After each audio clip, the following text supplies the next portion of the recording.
Hi everybody, I hope you're having a great day. In this video I'm going to be covering Icon.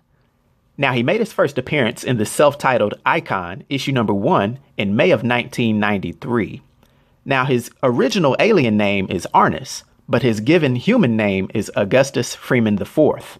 He stands 6 feet 8 inches tall, weighs 290 pounds, having brown eyes and black hair. Now Icon is a member of an advanced alien race known as Terminans, but due to his physiology being a mixture of human and Terminan DNA, he has powers that are unusual even for Terminans. Now these powers manifest themselves as being similar to Kryptonians, but he doesn't seem to share any of Kryptonians' weaknesses. Due to his DNA being artificially maximized, Icon has vast superhuman strength and can lift well over 100 tons with minimal effort. His near limitless strength has been shown to at least be equal with Superman. At one point it's even shown that he punched Superman so hard that later Superman admitted that no one had ever hit him that hard, including Darkseid. Icon has superhuman speed, being shown to be comparable to that of the Flash and Superman. In turn, he also has advanced reflexes, being able to think, move, and react at superhuman speeds. He also never gets tired because of his highly advanced muscular structure that produces no fatigue toxins. He has superhuman senses, the limits of which are not known as well, and he's constantly aware of his own state of being, his physical health and mental health. This, in addition to having a genius-level intellect, lends itself to him being highly resistant to all forms of mind control and probing. Icon has the ability of flight and can go without sleep, air, food, or water for an extended period of time. And because of all these things, he's nearly invulnerable and can withstand high-impact forces, high-caliber bullets, exposure to temperature and pressure extremes, and powerful energy blasts without getting injured at all. But in the rare occasion that he is injured, he has a healing factor and can recover from any level of injury very, very quickly. Now, part of his powers rest on the fact that he has positron manipulation, and he can create, shape, or manipulate positrons. Now, these subatomic particles are the opposite of electrons, but have the same mass. And when a low-energy positron collides with a low-energy electron, annihilation occurs, resulting in the production of 2 or more gamma-ray photons. It's unknown just how powerful Icon's positron manipulation is, as it's never been used to its full potential.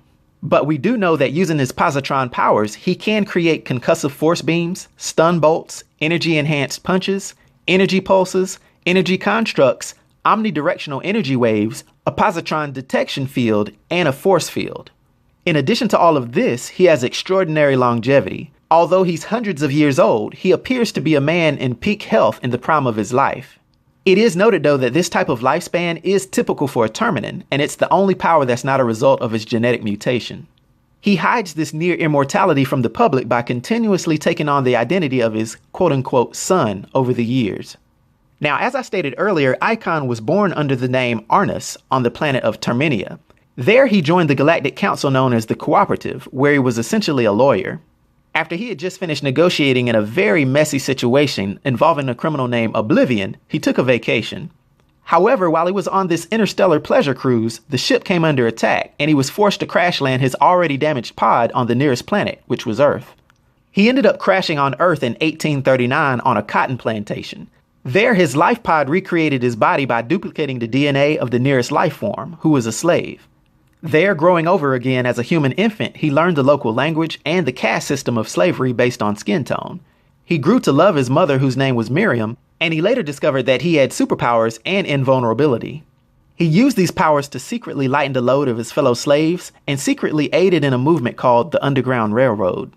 Over time, he continually did good works, and he was biding his time hoping that Earth's technology would catch up to his own, allowing him to repair his ship. By the time he was 15, slavery was abolished, and he took the last name Freeman, also then aiding in the Civil War against slavery.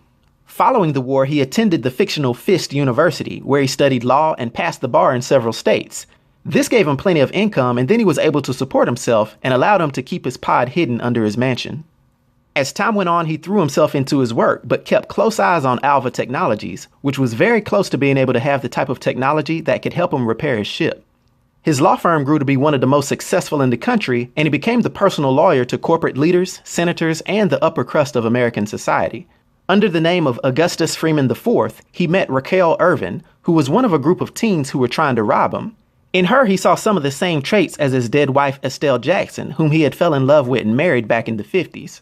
Raquel would be the same one who would later convince him to put on a costume and become the Icon.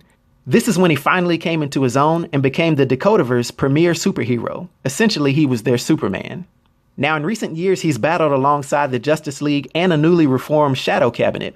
Icon is also noted as being good friends with Superman, and he happens to be immune to Green Lantern prosecution thanks to his status as a Terminan mutate.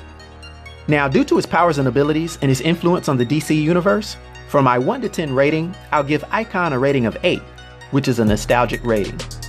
I hope everyone enjoyed the video. I'll talk to you next time. Be sure to like and subscribe to The New Sage.